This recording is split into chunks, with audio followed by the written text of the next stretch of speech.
هاد المملحه شفتها عند تراكا وراهي دايره حاله في مواقع التواصل.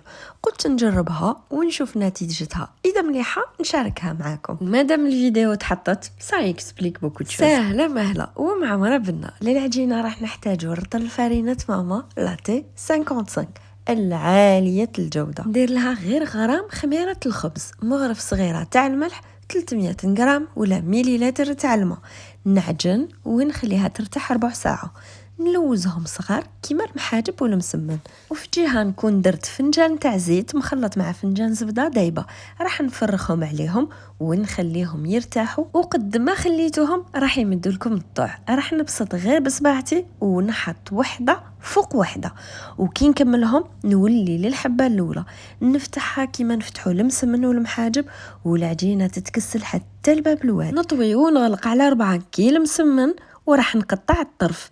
جهه نحط فيها لا فيوناج اللي تكون مدوزنه بالبصل وصوص طوماط ملح وفلفل كحل، وجهه فيها الفرامج. انا حطيت الجوده والشيدار، طويت كيما مراه موضح. العجينه هايله وتاخذ الراي، ما تخافوش مش راح تتقطع ولا تتفتح لكم. حطيت في البلاطو دهنته بهذاك الخليط اللي فيه الزيت والزبده، طيبت على 230 21 دقيقه. تحمروا بالطبع من برا ويقرمشوا لداخل مورقين ويقطروا بالنا. وهذه هي الوصفه اللي لازم تسجلوها وتجربوها. سلام.